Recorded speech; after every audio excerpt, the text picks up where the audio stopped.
Count it on down. In a 3, 2, 1.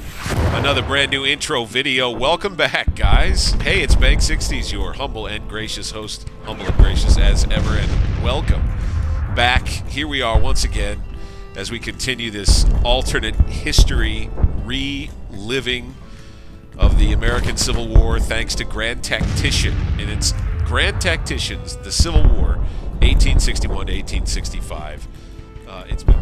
Now's a good time for me to remind you that if you like this content, please hit that thumbs up button.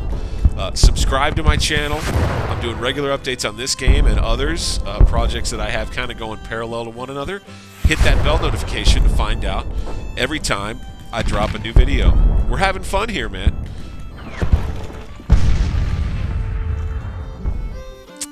As I mentioned, things are not looking so hot. The Army of Northeastern Virginia, which will end up having 44,000 some men and 90 guns when it gets reinforced fully, though, is terrible in terms of readiness. We have over 3,700 disabled soldiers still in the Army. They're being hopefully repaired and mended.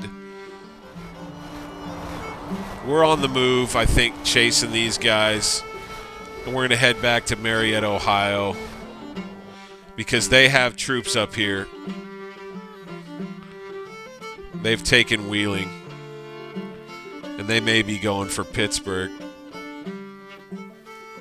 The Army of North Virginia is going to be the army that we task with dealing with this whole problem up here. Or no. Is that Home Squadron? Oh my gosh, they're in bad shape. They're in rough shape, those guys. We'll bring them back up here.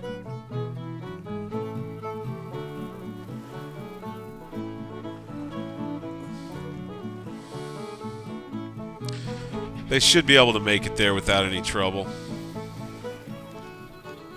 And let's bring up the organization here. And maybe we'll go ahead and include the detailed reorganization and reinforcement schedule and plan here when we get into the added and extra material. But for now, we do have some cavalry scattered in with our infantry divisions, which kind of gives us a little variability. We've got good artillery mixed in with the infantry. If we can survive unmolested through the middle part of November, and hopefully the Rebs just stop for a while over here. 44% supply. See, that's a problem. I'm thinking we may be forced to move everybody up the railroad over here. And then if the Rebs want to F around up in this part of Maryland, I guess, and, you know, in Pennsylvania, I guess I'll just have to deal with it. Hope Frankfort Depot in the state of Kentucky has been completed. Nice. Ooh. Looks to be on the retreat here. The Army of North Virginia. Not quite sure what it is that he's doing there, but I think he's going back to get supply, which is fine. Hey, convention held in London. Come on. Convention held in London. Mexico under threat of an invasion. British, Spanish, French to send troops. Napoleon III to conquer Mexico. A military adventure for free trade. Interesting. News has arrived from London, where the European superpowers Great Britain, France, and Spain have held a meeting agreeing to what is called the Convention of London, which is an effort to extract the repayment of debts from the President of Mexico, Benito Juarez. The Europeans are said to have agreed on a military adventure to pressure Mexico, what the French Emperor Napoleon III calls a foreign policy commitment to free trade is a prime example of Europe taking advantage of the American Civil War. The United States is in no position to enforce the Monroe Doctrine of 1823, warning against further European imperialism in all of the Americas. While not officially recognizing the Confederacy, the French clearly see her as a buffer nation to protect their Latin reign. The French capitalists are also unofficially supporting the Confederate cause with funds. What this development means for the Civil War remains to be seen. So, the European powers are making a move on Mexico.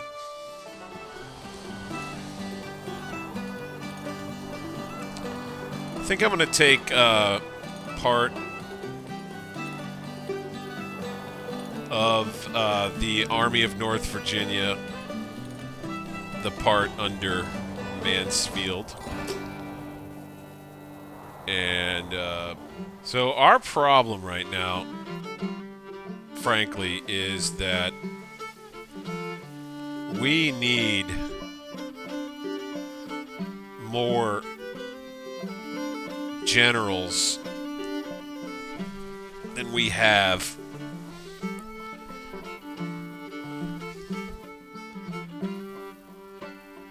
I wonder.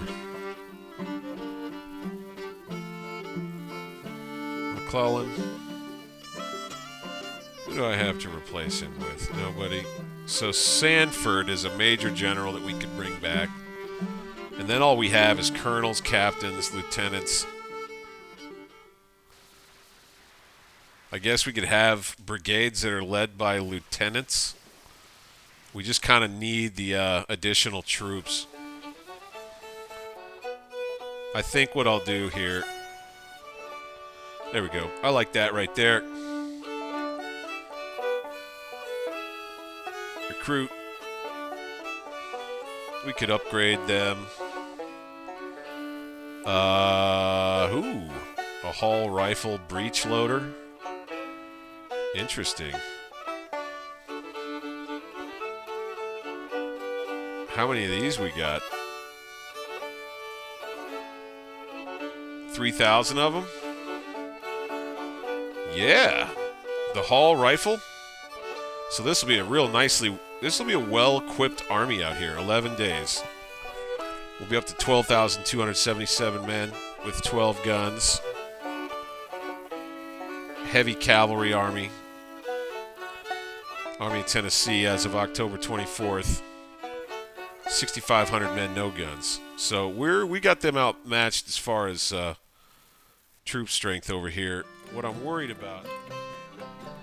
So, we're running a little short on guns. Except for these mixed muskets. Still got plenty of those. Plenty of mixed cavalry weapons. 6-pounder field guns, plenty of those. Okay, good. Now I'm 72% supplied. At least that's better than what it was. We're in the way. We could retreat quickly behind the river if we absolutely have to. It looks like we may lose Washington, which is going to be bad. That's definitely going to be bad.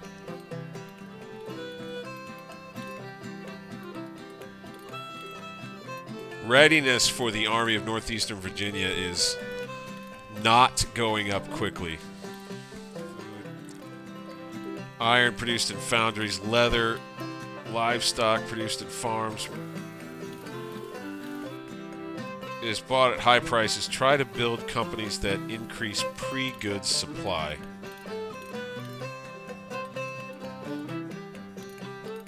So these guys are buying up.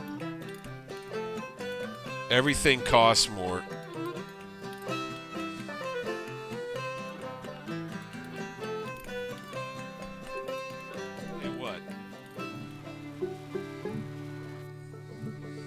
Military subsidies need to go up for sure. I'd say I'm okay with that. Revenues have gone up to 54 million. That's cool.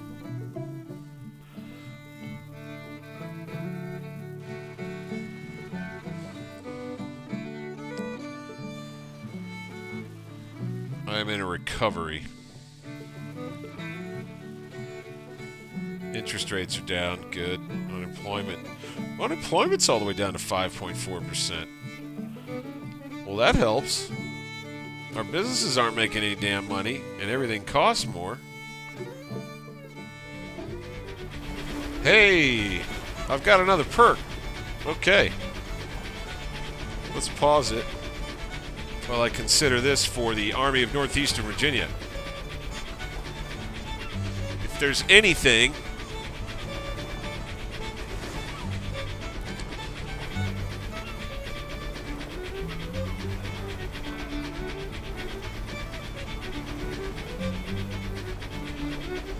the heavy siege artillery is assembled into what is called a siege train and transported to take part in sieges only. The siege train consists of heavy rifled artillery and mortars. Siege firepower plus 25%. Now, that would be a good one for after I finish this fort, and definitely mean that I kind of close off any further approaching up the northeast and make it more likely that the rebels start playing around in this part of Maryland and lower Pennsylvania. I gotta tell you, the thing I like the most is siege train, because we don't have a ton of artillery in our army, and when we get into sieges, which is what our problem was last time, we got outmatched by the Confederates having more artillery because they just had two bigger armies. So I think I'm going to bring this siege train in. Provisional president officially elected Jefferson Davis for 6 years. Davis and Stevens without opposition. 55 votes needed. 109 secured. No possibility of re-election. Jefferson Davis was elected provisional president, and Alexander H. Stevens the provisional vice president. March 11th, permanent constitution was adopted. May 21st, the Congress of the Confederacy passed an act to put in operation the government under the permanent constitution of the Confederate States of America. This included the time and date for presidential elections.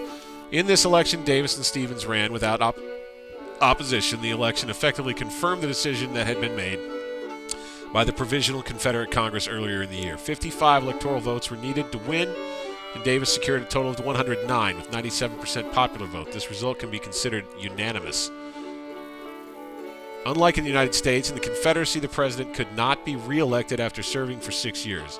The official inauguration took place February 22nd of next year. Interesting. So 1862 will be when he is officially inaugurated. Hard to recognize a nation that doesn't even have a president yet. Oh, any of this, really. Okay. So we need to build more, really, mills. I think domestically. What are the products that are so expensive here? Wool, textiles, salt, machine iron, coffee, food, everything.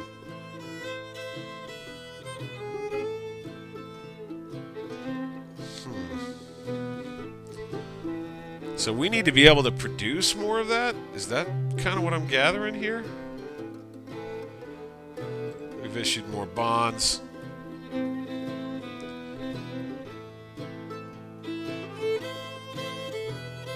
All right. Where are our financials at now?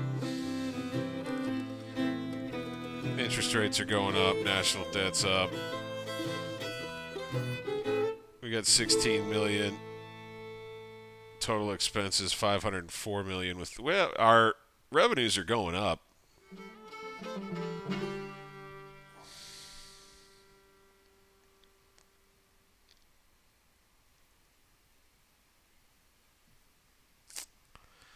So I wonder if I put this force in here. But I guess it would be good to go ahead and just do that. Because I don't think that they're doing any good out here. I thought that they would. And I'll tell you what right now. Readiness, 134, what is this? 134 days until they're back. We're talking next spring before they're in shape to really fight. So it's good that they're over here by this fort. They could still stand over there as they continue to get reinforced. They'll have the siege guns as an aid. Here we have the Army of Shenandoah, November 9th. 24,000 men, 45 guns that will probably... Ooh, yeah. Cold and snowy.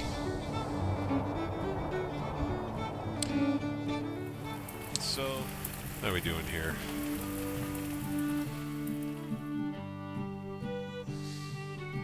The flying flotilla with one ship and plenty of supplies continues a blockade. But we've got buddies that are also helping out here. The Atlantic Blockade Squadron. And then very soon, these fellas.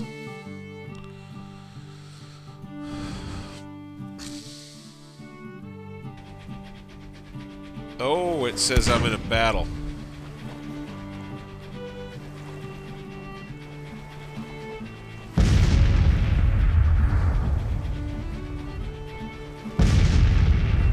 Alright, sunk one of their ships.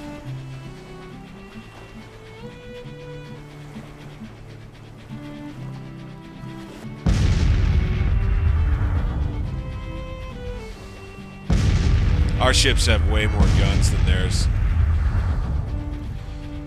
We're doing good here. Our ships have way more guns. Oh, we lost one.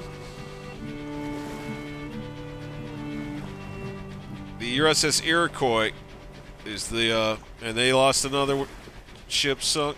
The USS Brandywine gets sunk with an ammo explosion. Oh my God. What a result. The Battle of the Outer Banks does not really appear to be going our way. Bam! Sunk another one of theirs. Good, good.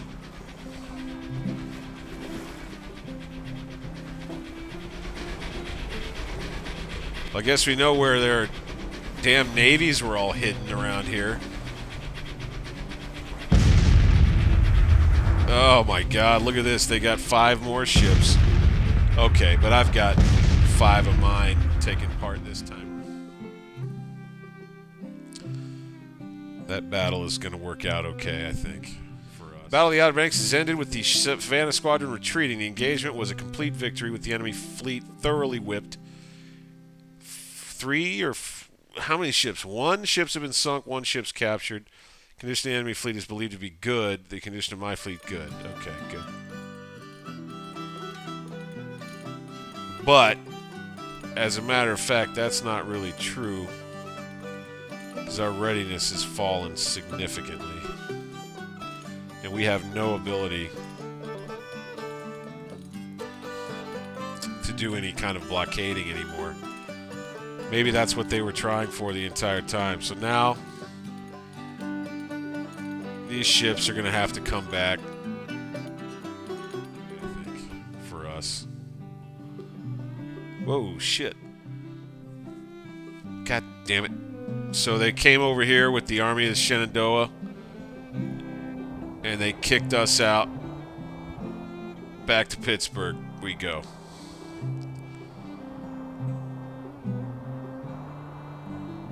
Snowy roads. Army in bad shape, generally speaking. Not so good. Not so good that happened right there.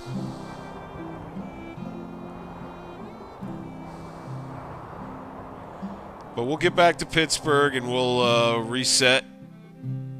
War, alternate history, folks. War not going the way that the North would like. But, you know, this part of the battlefield, this part of the country is the part of the country where I knew we'd have some back and forth going.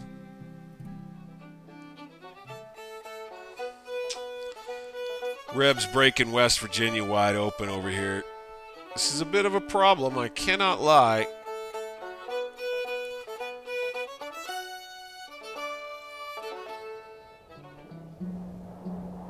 Oh, because they own Wheeling already. They're going to be able to go up these railroad tracks. Shit. All right, so this is where we have an interesting situation right here. Very interesting. Man, oh man. We got an army that could get on the loose out here in this area. I mean, I have no idea right now. Golly.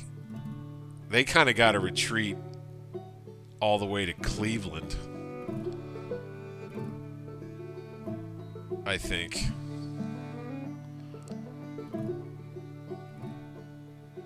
Just to make sure. And rest up for the winter. I mean, I think that's what that's really my only choice. Gosh. Do we have a railroad up here?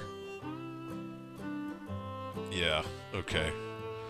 So we do still have a railroad running all along Lake Erie that then crosses east to west up here. So we'll still have a connection between our armies here and this army here. But Cleveland is kind of our Alamo. The Trent affair. Confederate diplomats captured. Shots fired at a British ship. British furious over the incident. Great Britain planning an invasion. Whoa! What? On November 8th, a Union Navy steamer stopped the British ship Trent and captured 2 Confederate diplomats on their way to Great Britain to negotiate recognition of the Confederacy by the British government. The diplomats James M. Mason and John Slidell were brought ashore yesterday and put in prison.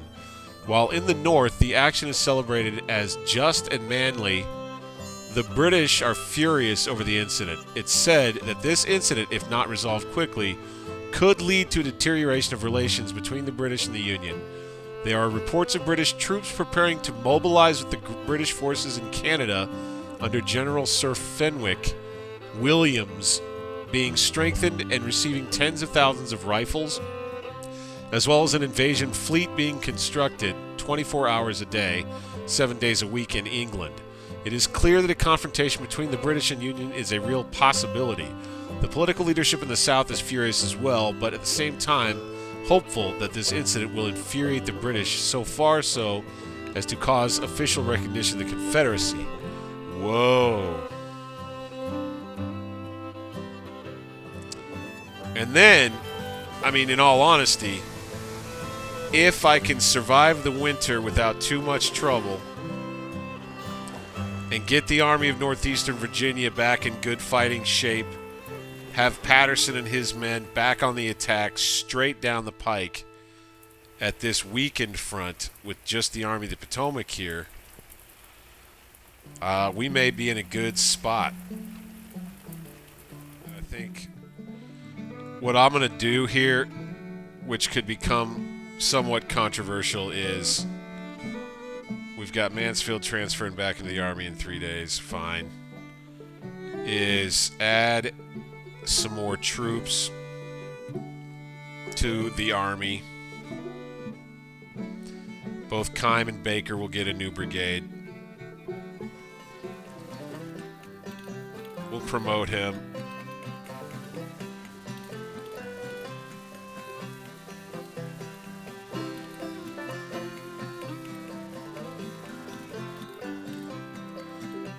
Major. Good. Promote this guy. French. major, lieutenant colonel. We just have to promote these guys so that lieutenant colonel in charge of a brigade works. Lieutenant Colonel William H. French in charge of a colonel in charge of a division. I think that'll make sense. It'll probably hurt his troops' ability to fight well. And he loses quite a bit of experience, but that's fine, whatever. These things right here. These Colt revolving rifles. I'm hoping we can unleash all this technology on these Confederate armies with some level of success. It's just that we've got to wait out. We've got to wait out the winter while we recover our strength.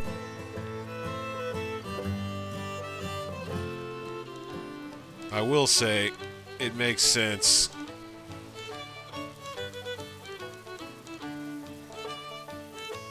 Even though I've made this advance with McClellan, it makes sense for me to consolidate my line.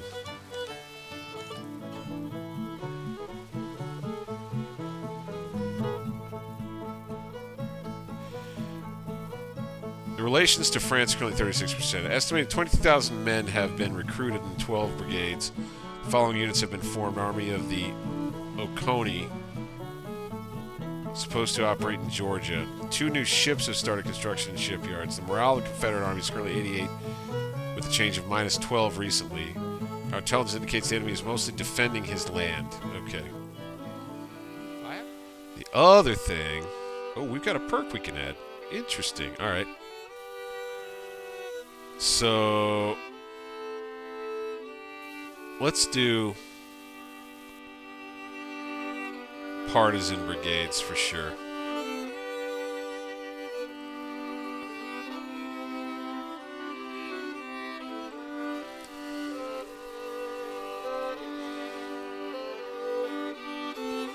Mississippi Squadron up near St. Louis. I wonder if we could build some new ships. Let's add this to these two to the Mississippi Squadron.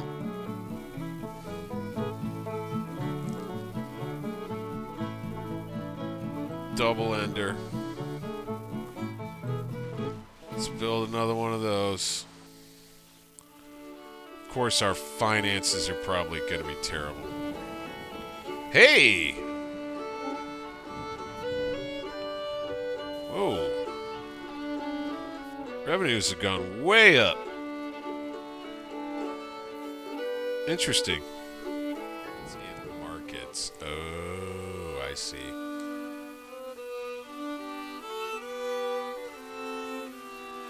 Okay.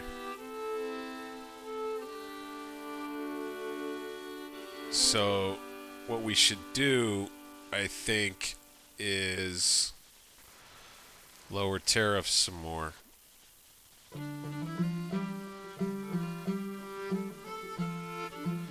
I like seeing this income. And it's because we're having to trade so much more, so I think we're going to have to lower it significantly.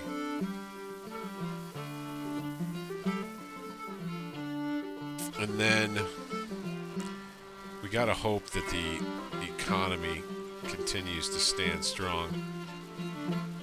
Our debt increased by 25 million. Currently, our liabilities amount to current economy cycles recovery. The wealth of population is low and decreasing. Okay.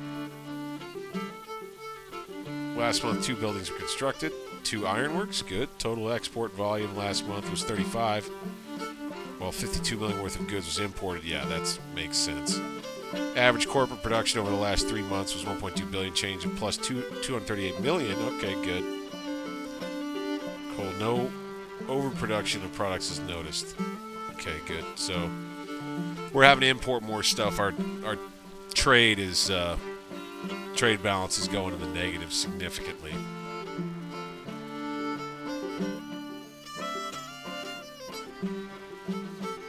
I'm going to go ahead and save it up.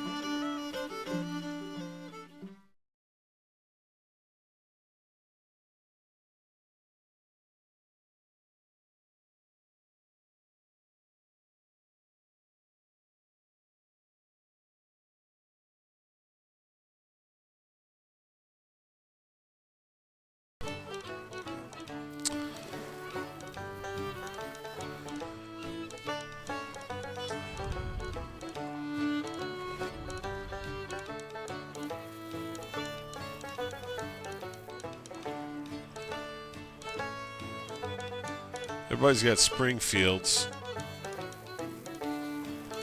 Mississippi Rifle.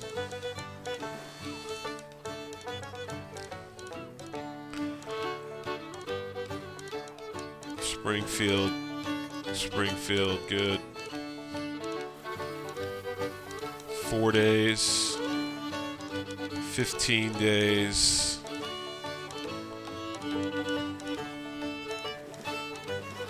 10 days. 17 days. 38 days. 7, 11, 8, 15, 5. Enlistments all cover another year for these guys. We are going to have a pretty strong fighting force here once they're fully reinforced.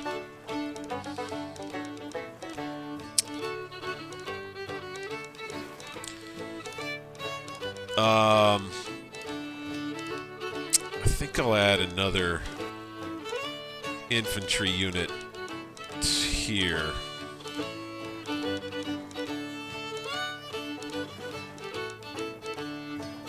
I wonder from California? Nah.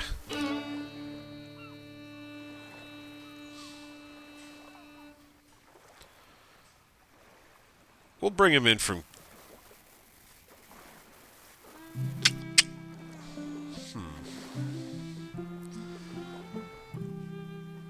West Virginia. Yeah. And it'll be a unit, 1,500 men.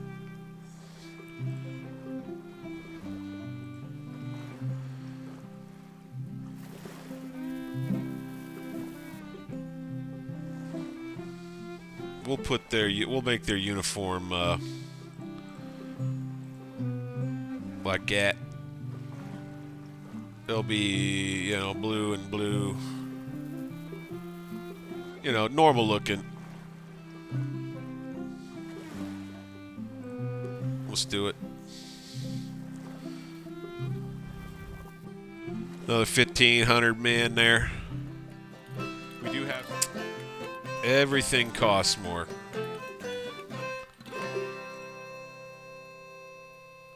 Projects. This is kind of new.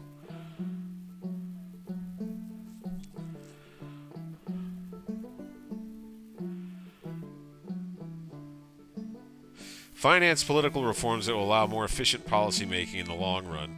Whether this means structural changes in the political system or simply using money in a way that makes individuals reach a consensus faster does not matter. The end result, which is faster processing of political decisions, counts. Each level of this project will further shorten the time required to activate new policies and acts.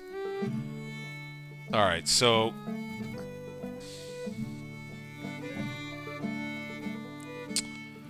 I think that a funding of $2.5 million is needed, currently funded 0. Adjust the related subsidy slider in Finances panel to change the speed of funding. Okay. And have to just kind of deal with that. Let's see what else. Field telegraph. Orders are sent via wire faster than couriers can ride, decreasing order delays. Order delays minus 10% level up by executing movement orders. Balloon Corps.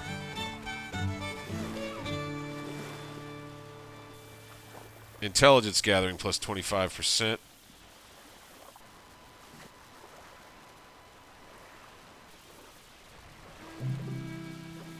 Skilled cartographers.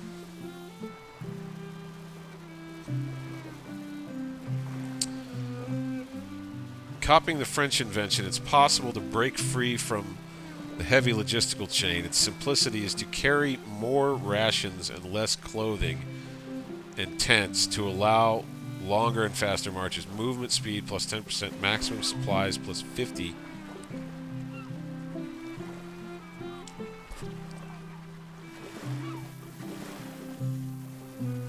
Foot cavalry. minus plus 10%. What it was? Force march speed plus 10%. Attrition during force marches minus 10%. Ambulance corps. This could be useful.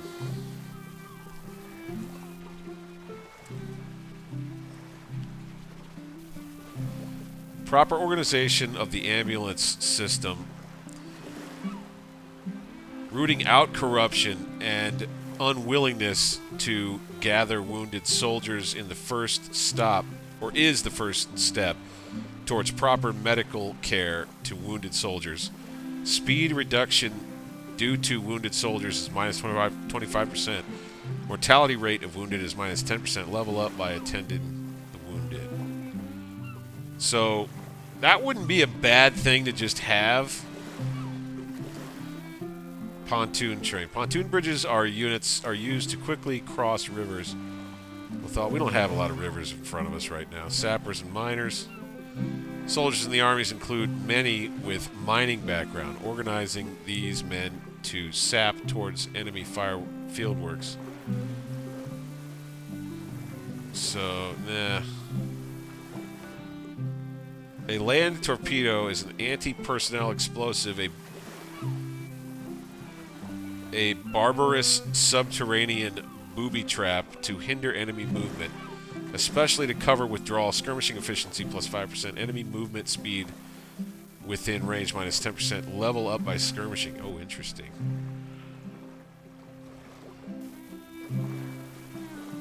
Partisan brigades. Don't we already have that? No, engineers and mechanics. Okay. Partisans was with the... I don't think we care about this. Skirmishing efficiency plus 25%. Raiding morale hit on enemies plus 10%. Level up by raiding. Bushwhackers. Skirmishing efficiency. Raiding support hit plus 10%. Level up by raiding. Embedded reporters. Speed of fame development plus 25. Level up by fighting battles. Newspaper reporters. Follow the unit battle will make the deeds of the leaders better known in the public. Ooh. Ooh. Ooh, I like that. That's interesting. Limelights. Chemical lamps using superheated balls of lime or calcium oxide create a glow known from lighthouses and theaters, but now also adapted for combat, allowing the illumination of enemy targets for nighttime bombardment. Siege and skirmishing efficiency during the nighttime. Plus 25. Level up fighting sieges. Interesting. Expert scouts. Intelligence gathering plus 25%. River expedition. Yeah, no, we're not doing that. We'll make these Ohio men from one brigade, or one brigade will be Ohio men.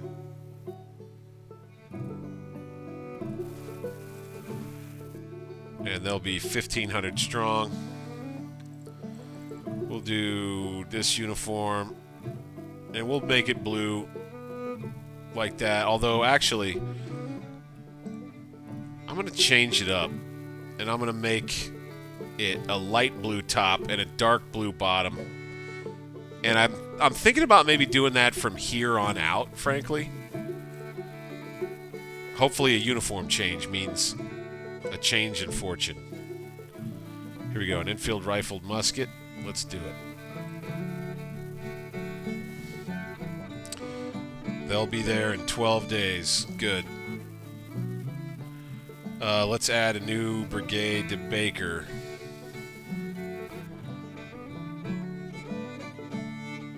From Pennsylvania. Yes, sir. Since Pennsylvania is being threatened. 2250. Same uniform color. Ooh, black hat style troops. I like that. That'll be good. Let's recruit them. And then let's give them a Springfield musket. good.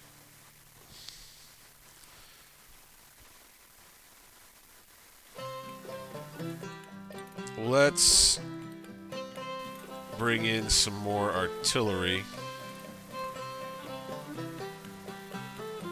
from Pennsylvania.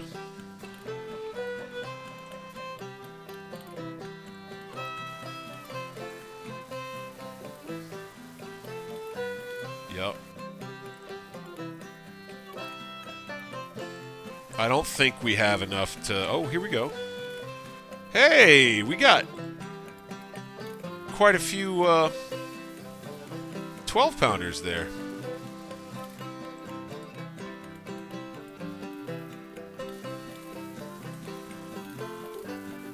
All right. So, we'll have a battery of 12-pounders. Good. Adding to the Army's firepower here. Army of North Virginia. We're going to keep it going, though, with a new division under French Colonel. French.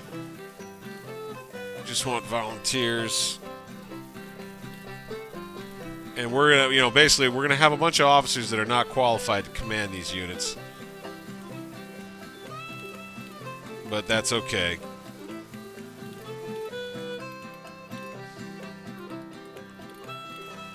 Fine. And these guys are all going to have basic muskets.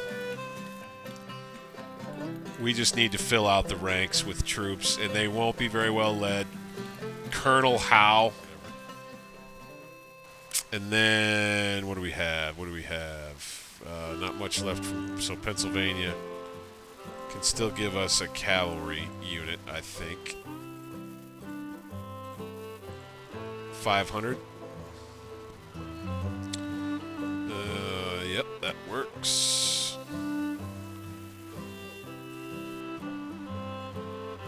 And we'll upgrade these for sure.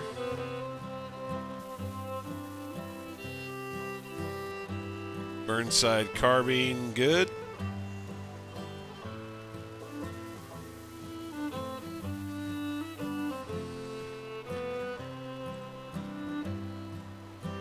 I like it.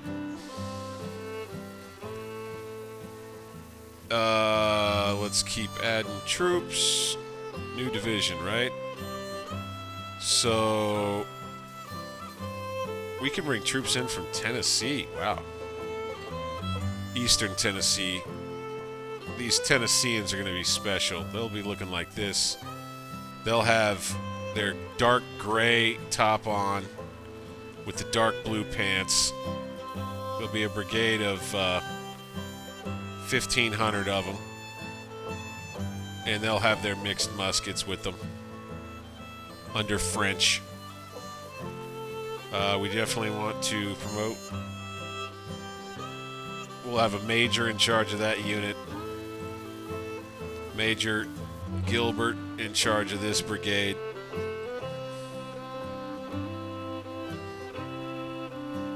Hey, Vermont has got some troops to send. Very good, very good. Infantry brigade. Make it 20. Oh, they don't have that many. All right. So we got 1,500 that we can do. Just like that. That's fine. They'll have their crappy weapons.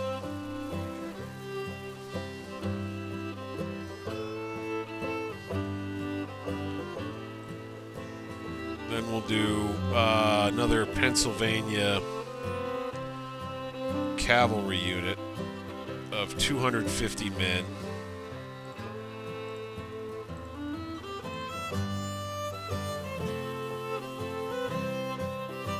With